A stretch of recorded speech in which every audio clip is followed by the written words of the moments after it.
Okay, well, welcome everybody to the Trade Union and Working Class History series. This is a partnership between the Marx Memorial Library and Workers' School, the General Federation of Trade Unions Educational Trust, and the Working Class Movement Library. My name is Marianne Jump. I'm the director of the Marx Memorial Library and Workers' School, and I'm really pleased to be chairing this evening's session. I'm going to give a really brief introduction to the Marx Memorial Library because it's also quite relevant today to this evening's subject matter as well. And then I'll go on to explain how this evening will work and, of course, introduce our speaker. So for those of you who don't know us, the Marx Memorial Library and Workers' School is the leading research and educational charity on Marxism and socialist history. So this means we have a phenomenal archive and library of over 60,000 volumes and major archive collections on anti-fascism, on the working class movement, on Marxism, on themes like peace, campaigns for women's liberation, and much more. We also have a dynamic education program which incorporates events on site, works with schools, student groups, and a fantastic online course program as well. I'm particularly pleased that it's our turn, as it were, to chair this evening's session because the Marx Memorial Library was born out of the resistance to fascism in the 1930s. We were founded in 1933, which was 50 years since Marx died, but also the Marx Commemoration Committee that was founded in response to that occasion was responding as well to the increasing threat of fascism in Europe and in Britain as well. So it was felt that a library would be a fitting memorial to Karl Marx because of the news of the burning of the books in Nazi Germany and the threat of fascism on the streets in Britain as well. Indeed, a few of our founding members actually lost their lives in the Spanish Civil War as volunteers fighting fascism in Spain, and people like Ralph Fox and David Guest. Our collections, our archive and library collections also reflect this history. We have the archive of the International Brigade Association. So the papers of the veterans of the Spanish Civil War, the 2,500 men and women who volunteered to fight fascism in Spain. And we also have lots of other little collections. Just this evening, actually, our archivist Matt kind of flagged up. We have a little collection on Kent Anti-Fascist Committee in the 1970s, and he'll show me all this lovely ephemera. So our library and archive is embedded in this history, and so we're really delighted to be hosting this evening's session. So how this evening will work. This is a Zoom webinar, which means that you can see us, but you can't see each other. Do use the chat throughout the call, but to ask questions, there's a particular Q&A function. So you'll see a little question mark box in the bottom menu bar. So if you, at any point, a question occurs to you, do pop it in there and we'll take questions ideally at the end of when Steve's finished his talk. So this is the 6th session in this year's programme, and as I've already mentioned, we'll be looking at anti-fascism in the 1930s and 40s with Steve Silver. Steve will speak for around 40-45 minutes, and then we'll have lots of chance for questions, and we'll be wrapping up by about 8:30. I'm also going to remind you that we ask everyone to follow the GFTU Educational Trust Behaviour Statement, which I think will be popped in the chat in just a moment. Right, well, I'm absolutely delighted to welcome our speaker this evening, Steve Silver. Steve is a journalist who's worked for the anti-fascist organisation Searchlight for more than 20 years, including several years as the editor of its monthly magazine. His work, of course, has brought him into contact with anti-fascist activists from the 30s and 40s. He's also written numerous articles about this period.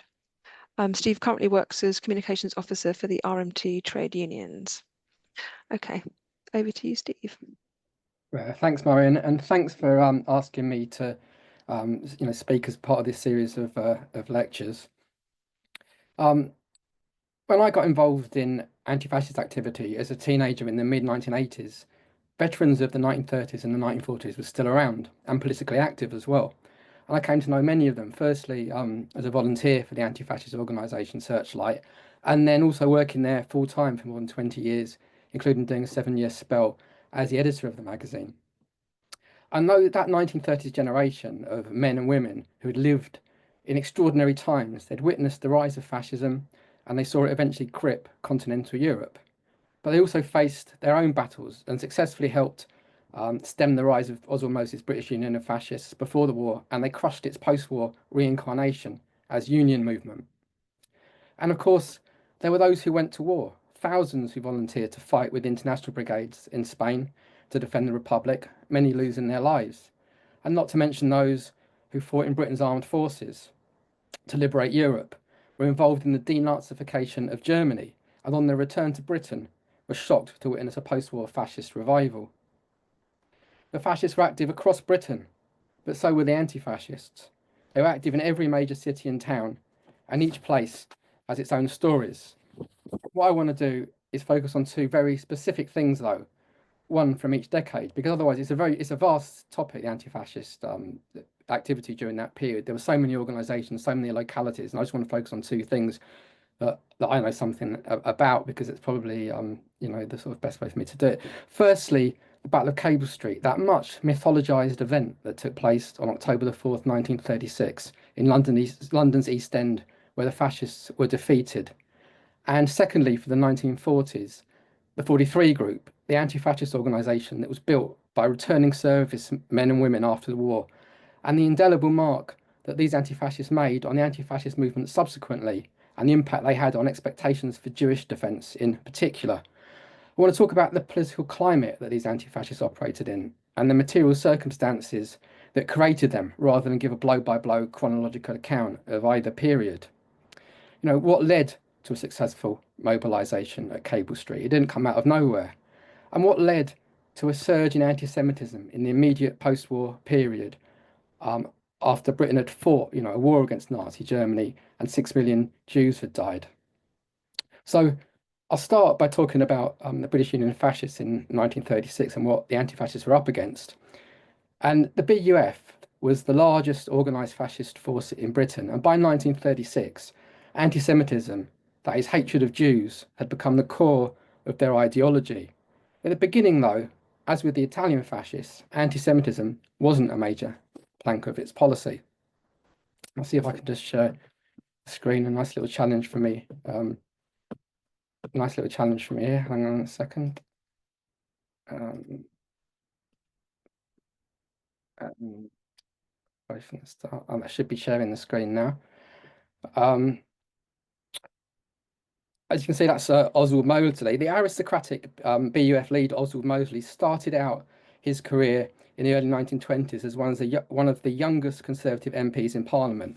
He then became an independent before switching to the Labour Party. He was seen by many observers as future Prime Minister material, a bright young star. But Mosley became disillusioned with the mainstream parties and formed his own unimaginatively titled New Party in 1931. When he formed the New Party, he was far from the only Labour politician dissatisfied with the then Labour government, and there were solid left-wingers like John Strachey MP who followed Mosley into the New Party, believing that the government wasn't doing enough about unemployment. But it soon became clear that Mosley's new style of politics also involved the rejection of socialism, and Strachey and other left-wingers quickly parted company with his new party. You can get a sense, though, of the high esteem that Mosley was held in at the time by the fact that significant figures in British society supported him. A leading industrialist, Lord Nuffield, wrote Mosley a cheque for £50,000, the equivalent of 3 million today. Mosley soon established what that new style of politics was going to be, though, when he met with Italian fascist dictator Benito Mussolini in January 1932. And in September of that year, he transformed his party into the British Union of Fascists. Nevertheless, there was, even after he transformed it into the BUF, into the British Union of Fascists, there was still plenty in the British establishment who were keen to support Mosley and his new fascist direction. Lord Rothermere, owner of the Daily Mail, ensured that his paper supported the fascist cause. A notorious leader article appeared in the Mail in Rothermere's name in 1934, titled "Hurrah for the Black Shirts," and it went on to give the address for people to write to join. And join they certainly did, with party posting tens of thousands of members. And in classic fascist style, the BUF programme promised everything to everybody. The anti-fascist journalist Frederick Mullerley wrote, "The workers were promised work, the middle classes were promised protection from Bolshevik workers, the capitalists were promised better and more stable profits, the trade unionists were promised freedom from capitalist exploitation, The landlords were promised economic security. The small farmers were promised more land and guaranteed prices. The aristocratic families, many of which were closely associated with the BUF, were promised respect for their traditional status. The nation was promised deliverance from feudalism. Aliens, that is Jews, were to be put in their place or kicked out of the country. Mosley soon sided up to Adolf Hitler as well, and in 1936 the organisation changed its name to the British Union of Fascists and National Socialists, effectively making it the British counterpart of the German Nazi Party. In doing that, Britain's main fascist party became focused on targeting Jews as the enemy, with all the fascist traditional enemies, like communists, socialists, and trade unionists, viewed as part of the Jewish conspiracy. This also meant that anti-fascism in Britain and defence of the Jewish community, effectively became the same thing. And there's Mosley with his British Union fascists looking very Nazi-like, receiving a salute. So that's why when Mosley announced that he was going to hold a march of 4 columns to celebrate the 4th anniversary of the founding of the BUF on October the 4th, 1936, he decided that it was going to be through the Jewish East End of London. He could have marched anywhere. Most political movements would choose to march in the centre of London. But this was now Britain's largest anti-Semitic movement. On the 3rd of October 36, the Daily Worker printed a map, which you can see there, of the proposed fascist march and called for Jew and Gentile alike to unite en masse in Leman Street, Cable Street, Gardener's Corner, which is just to the north and off of that map, and St George's Street, to halt the Mosley March through the borough of Stepney, the heart of the Jewish East End, where some 60,000 Jews lived. And the Jews there lived in mainly terribly overcrowded conditions and poverty, as did most East Enders in that period.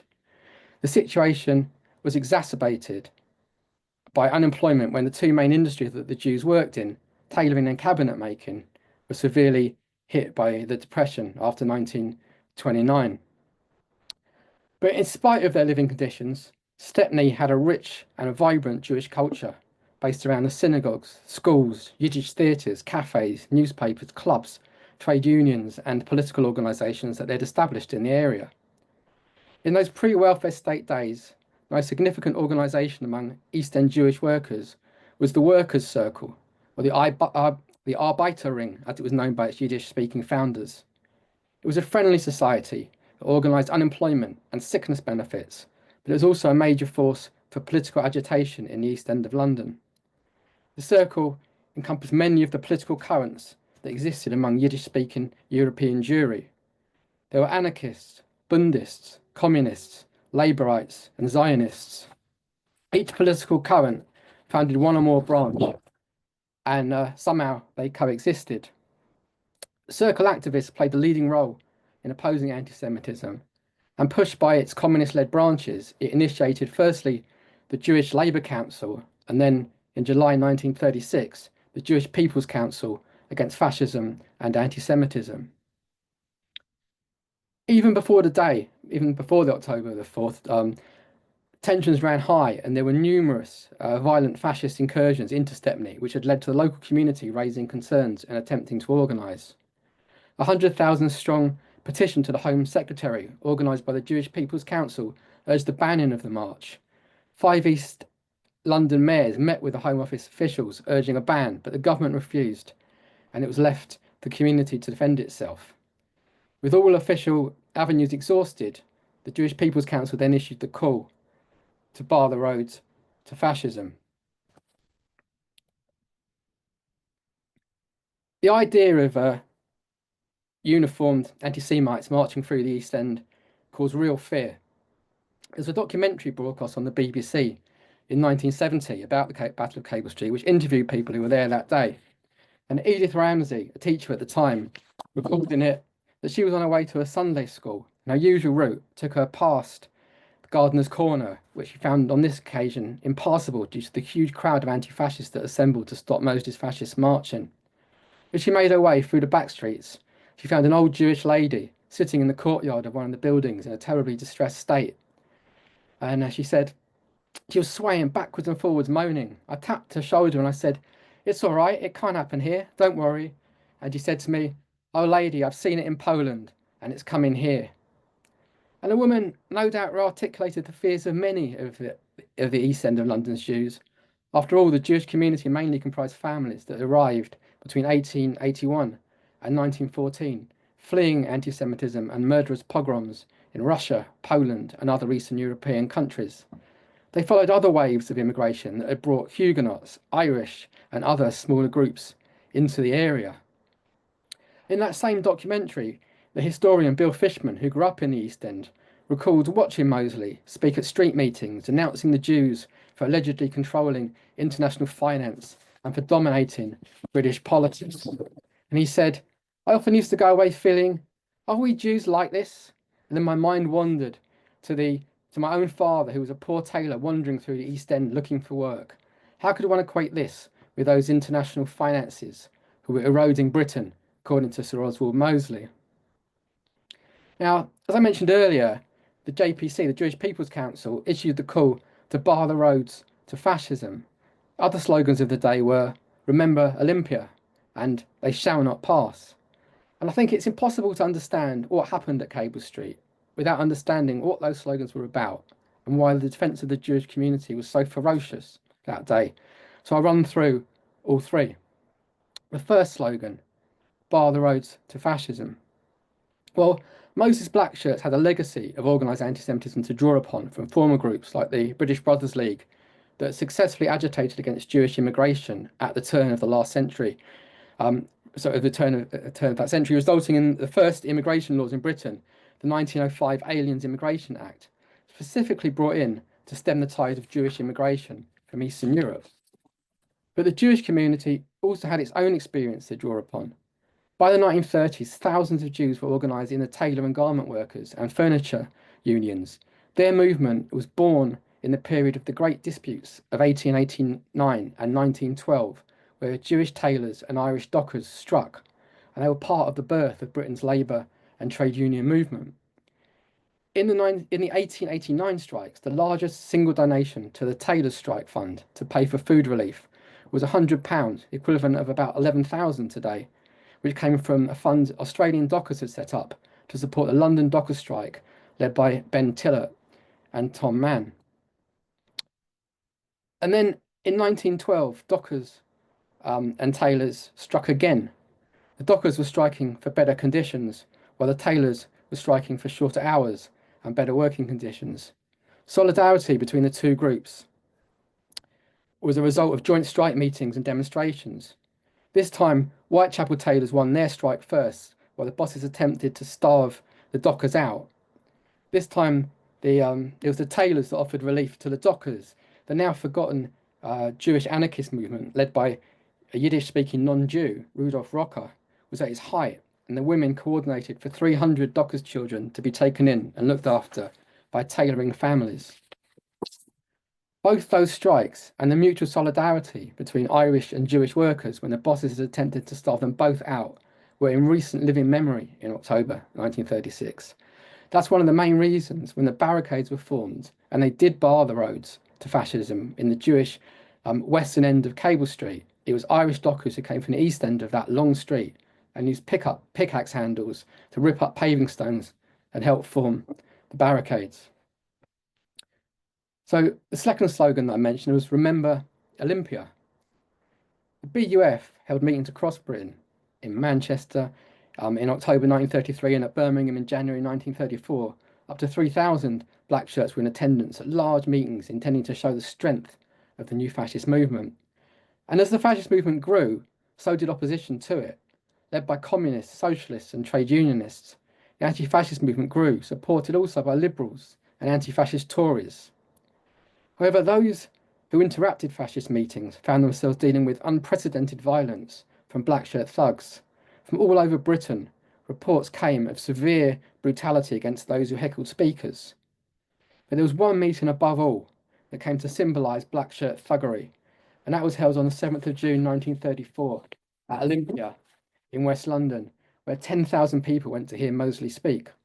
Individual hecklers inside the hall was subjected to beatings by up to 20 black shirts and hit with knuckle dusters and other weapons before being thrown onto the street. And you can see that's the Olympia meeting. You get a sense of the scale of the meeting. The violence was so severe that even Conservative MPs and others who had gone to the meeting to see what Moses' new movement was all about expressed deep shock at what they called the un-English nature of the violence. And meanwhile, outside of that hall at Olympia, thousands of anti-fascist protesters were baton charged by mounted police.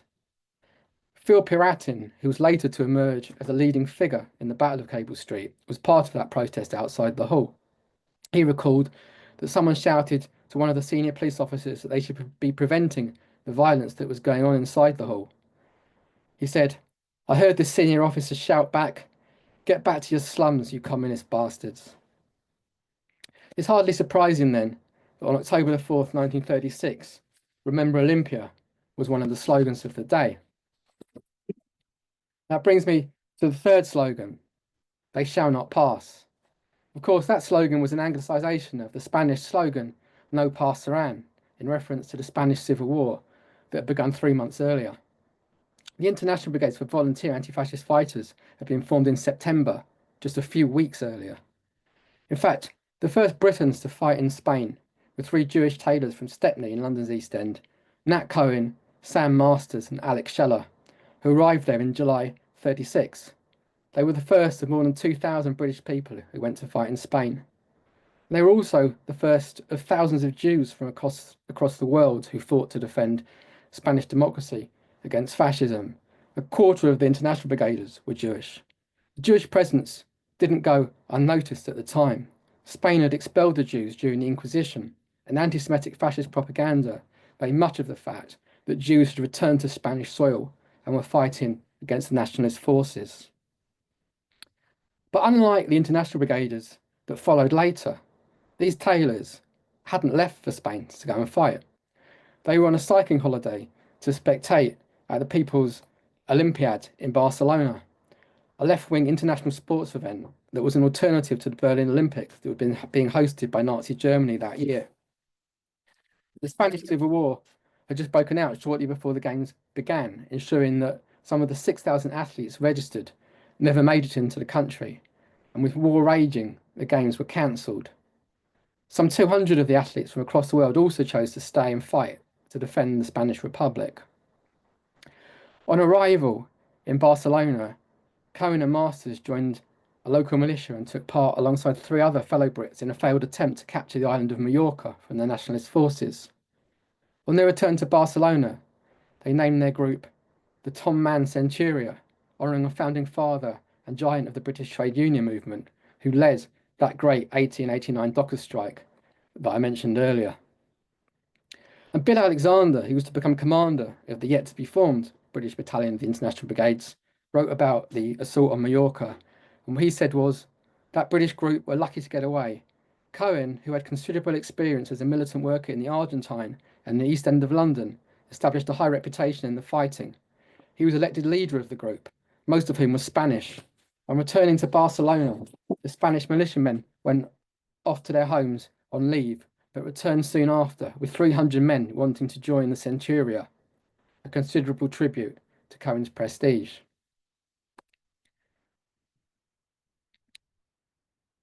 So that's those three slogans, and let's come to the day again itself. While the Jewish People's Council, the trade unions, the Independent Labour Party, and the Labour League of Youth all began to mobilise for October the 4th, the main representative body of British Jews, the Board of Deputies, and the Labour Party called for people to stay off of the streets. The attitude of the Jewish establishment was that physically demonstrating and opposing the fascists was giving them the oxygen of publicity. So there became an ideological clash as to what was the best way to fight fascism in what is sometimes termed the defence debate.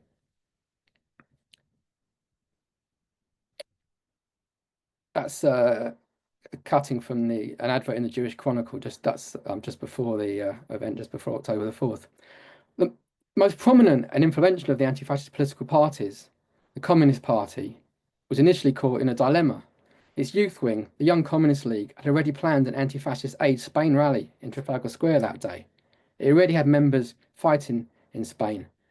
However, with just days to go and under much pressure from East End members, the National CP overprinted their thousands of Trafalgar Square leaflets with the words alteration, rally to Aldgate, 2 p.m.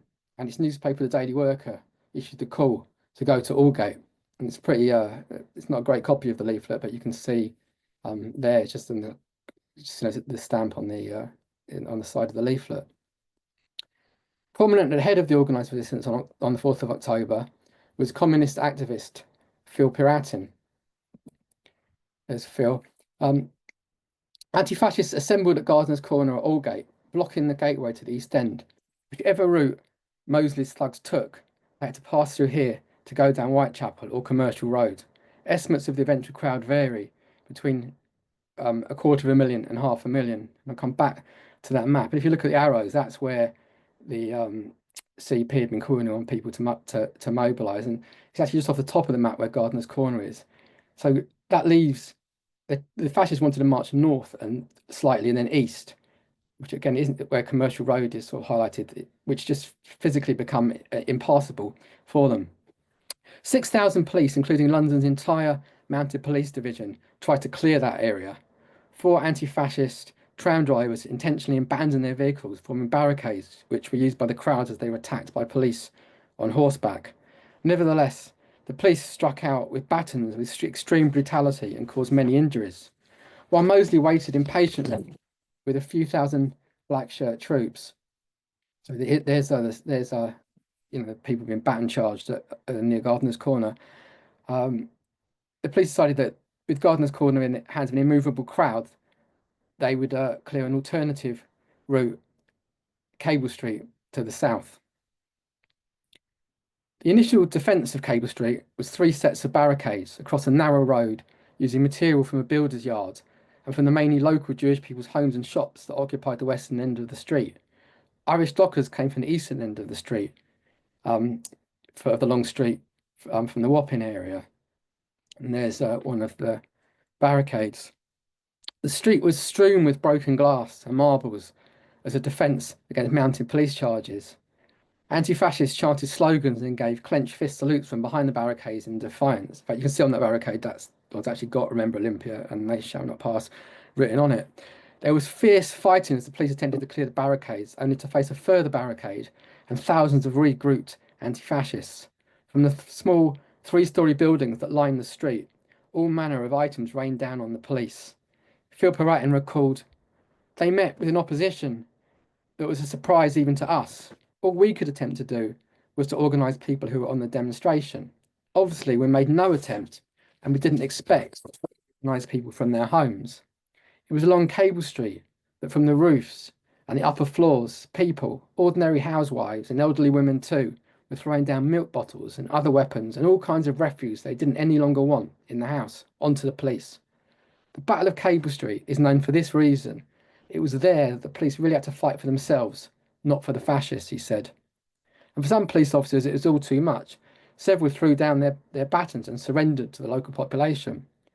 With no route left for the fascists, Sir Philip Game, the Commissioner of Police, told Mosley to march his troops west from Tower Hill and out of the area. Meanwhile, anti-fascists marched to Victoria Park, heralding a victory for the Jewish community, the people of the East End, and for anti-fascists everywhere. But the thing is, while that day had been a great success, it wasn't the end of the fascists by a long chalk.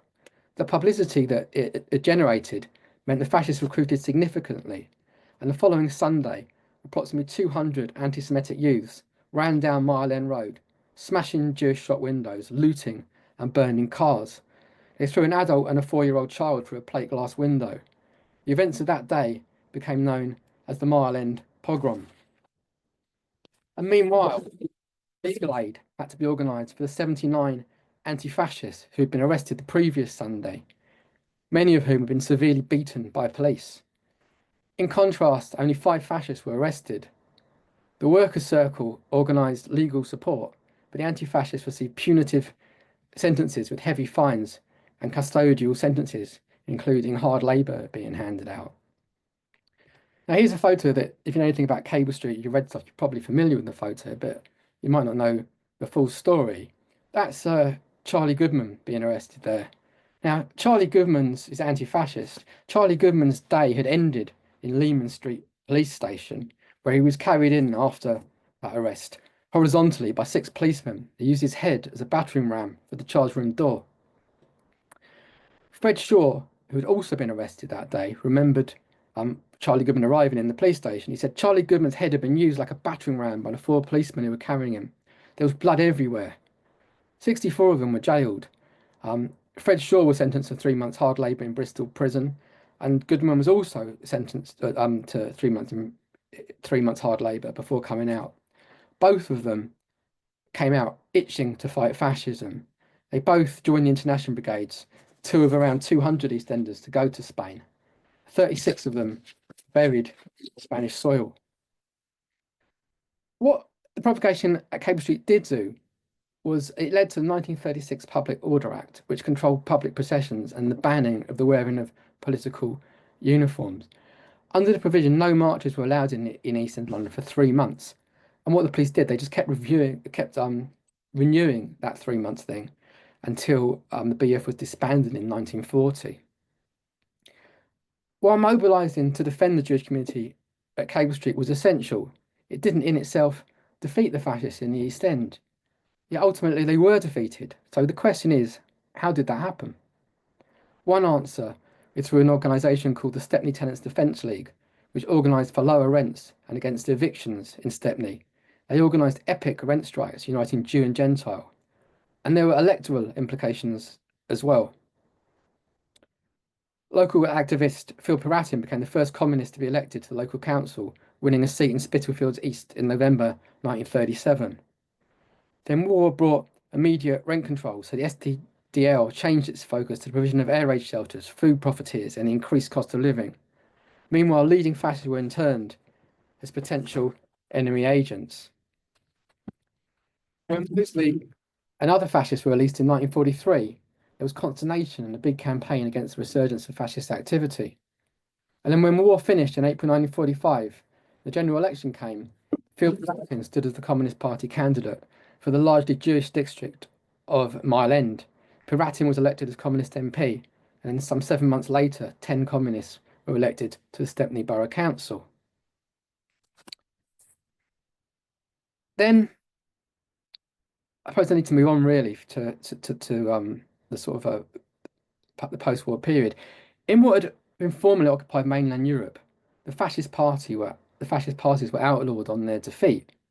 But in Britain, by 1946, less than a year after the end of the war, it was business as usual for the fascists.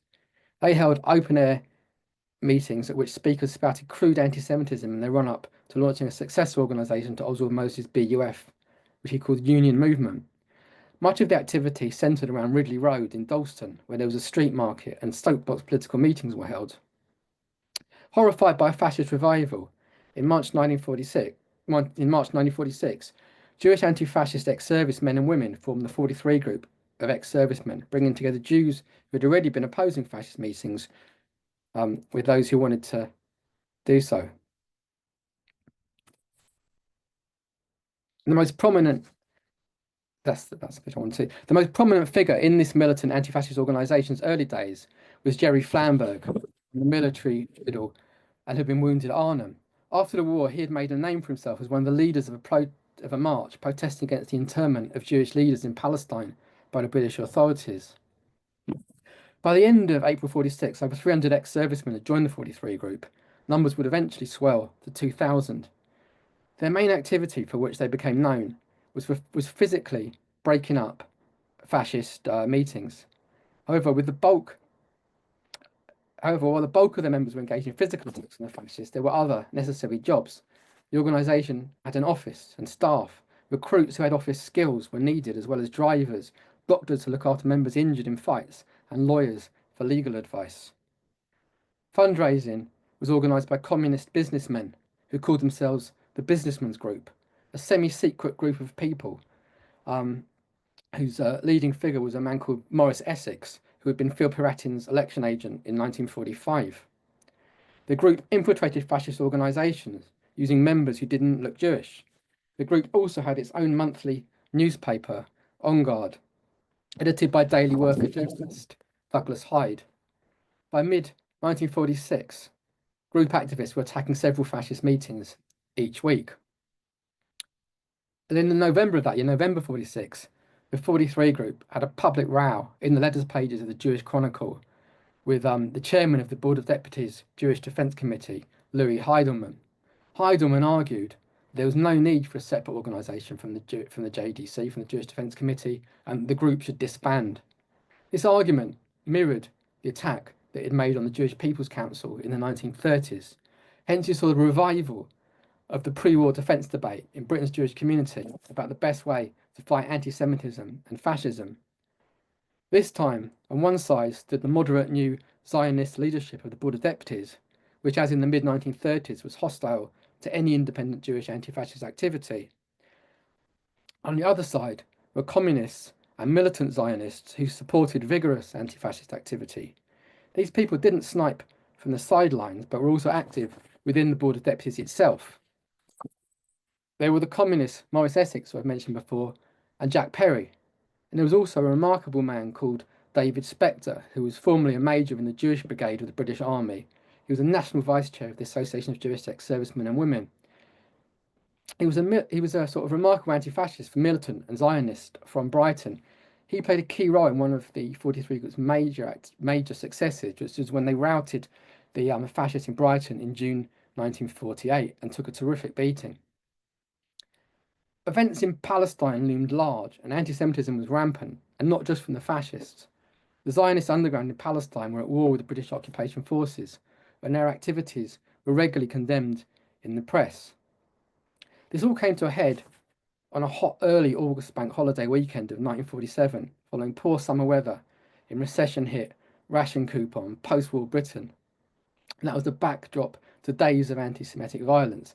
I think you can't understand the rise of anti-Semitism in that post-war period without understanding what happened in this period. The Zionist underground organisation, the Irgun, had hung 2 British soldiers in retaliation for the hanging of their members. Anger not against an extreme wing of the Zionist movement, but against all Jews, following photos being published in the press of the hanged sergeants, soon spilled over from Palestine to Britain. There were anti-Jewish riots in various British cities. Much of the violence was carried out by people swept up in the excitement of rioting, many of them young. However, the first salvo in the anti-Jewish activity was by organised labour, when meat workers in Liverpool refused to handle kosher meat. On the Friday, slaughterers at the Birkenhead abattoir announced they would refuse to kill cattle for Jewish consumption, and they were joined by other local abattoir workers. That night, Liverpool's synagogue in Crown Street was attacked. This is a picture of one of the Jewish shops that was smashed up in Liverpool. The Jewish Chronicle reported the first large-scale anti-Jewish riots in Britain within memory have occurred in Manchester, Liverpool and Glasgow, and smaller disturbances have taken place at a number of other places, including London, Bristol, Cardiff, Birmingham and Brighton. There was a great deal of looting, especially in Liverpool, in which teenage boys and girls were prominent. The following night, nearly 70 incidents were reported, and the violence has spread elsewhere. In West Derby, a crowd invaded the Jewish section of the cemetery and set alight the wooden synagogue used to conduct ceremonies. When a gravedigger opened the gates to let the fire brigade in, he was beaten by the mob and hospitalised. The Daily Worker said, in Liverpool, gangs of fascist-minded thugs have been selecting their victims, beating them up and clearing off at the first sign of trouble. One gang entered a Jewish youth club and without warning hammered into a group talking together and dashed out again before the occupants knew what was happening. Another gang rushed into a dance hall and, selecting 2 young Jews, pummeled them mercilessly. One man was badly hurt and taken to hospital. A Jewish doctor was assaulted in a cafe near St George's Square and had to be treated for injuries to his eyes. That was the Daily Worker for Monday, August the 4th, 1947.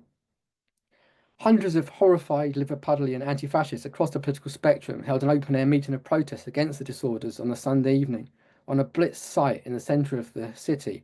A large banner carried the slogan, "Racial hatred breeds fascism."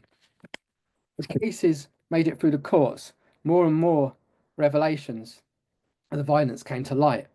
A particularly nasty incident came before the court in Swansea, involving a Jewish man being threatened with a gun, then struck with the butt of the revolver after he ran into his house to escape. Later in the month, there were two unsuccessful arson attempts on synagogues in London. Now, while some of those actions could be dismissed as hooliganism, there were also cases where the deep-seated Jew hatred was beyond doubt.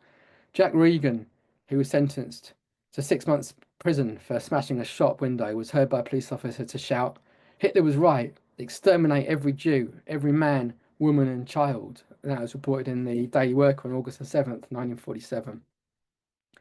As dozens of people were being sentenced for participating in the violence in the ensuing weeks, the boycott of kosher meat continued in Liverpool, with observant Jews being unable to obtain meat in the city. Jewish officials held meetings with local trade union officials to no avail, with the workers threatening to send leaflets explaining their stance to abattoirs elsewhere in an attempt to spread the strike across Britain. But some trade unionists fought back. The Liverpool branch of Usdaw, the union of shop distributive and allied workers, responded by adopting a resolution disassociating the branch from discrimination against any section of the community as a rebuke to the slaughtermen at the Stanley and Woodside abattoirs. The strike lasted a whole month and only ended after a meeting of abattoir workers, in which a member of the Council of Liverpool and District Jews, Mr. Papworth, Birkenhead barrister and well-known guy in the local labour movement, was allowed to address the meeting and persuaded them. So, like I said, events in Palestine were a major sort of catalyst for fomenting anti-Semitism. But then the British left Palestine in May 1948, which meant that there was no longer Jewish forces killing British soldiers, and it removed a major platform for Jewish agitation. At the same time, some 30 members of the 43 group went to fight in Palestine in the Israeli War of Independence against the invading Arab armies that were backed by the British.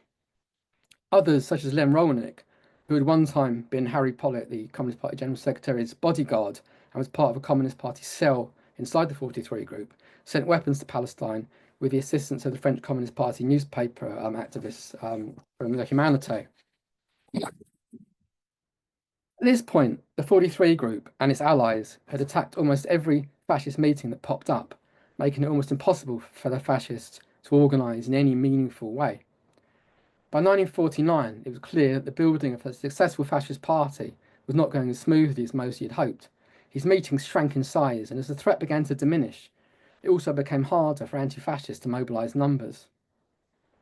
Then Mosley held a meeting in January 1949 at Kensington Town Hall, which the 43 group decided that rather than use their usual tactics of infiltrating the meeting to smash it up, they would organise a protest outside by laying a wreath at the War Memorial next door, so they could mobilise significant anti-fascist numbers rather than just small bands of street fighters.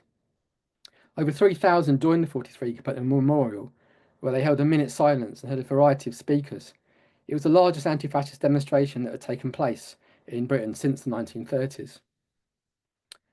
Meanwhile, some 700 fascists filled Kensington Town Hall to hear Mosley speak.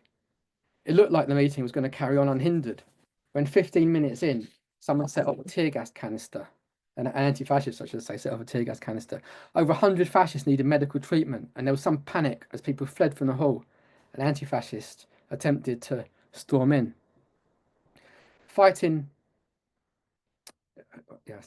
with mounted police in the process. There were 7 arrests, several of whom were 43 group members. A couple of months later, in March, the Union movement marched from Ridley Road to Dalston and faced an even bigger crowd of 5,000 opposing them. But so, as you saw the demise of the fascists, of course, that also saw the demise of the anti-fascists. It saw the demise of the 43 group. There were attempts to formally merge the organisation, which saw itself as an ex-service organisation, a sex-servicemen's organisation, into the Association of Jewish Ex-Servicemen, but it just wasn't something that was politically viable. So in the end, in 1950, the 43 group just dissolved itself. And I just want to sort of end this part of this talk by just saying that these struggles, they weren't just historical events. They forged a legacy of resistance. For the Jewish community in particular, they were a very significant milestone in the debate on the best way to fight anti-Semitism And the same issues came to fore again in the 1960s with the emergence of the 62 group. The veterans of these conflicts didn't just defeat fascism in their time, they inspired every generation of anti-fascists ever since, their militancy being the benchmark for the way to deal with the problem. I think it's our responsibility to keep telling their stories. Now, I only focus on a couple of bits of the 1930s and 40s, lots of other things that I could talk about.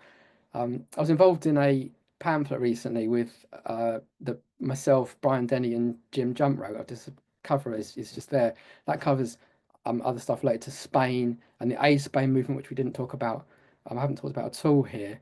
And you can buy that off the RMT website, or if we, I'm sure we can make copies available to the GFTU sender box or whatever if you want to get it. I think it's £5. So um, yeah, that's all I've got to say. That's what I've got to say for now. And I think I'll hand you over to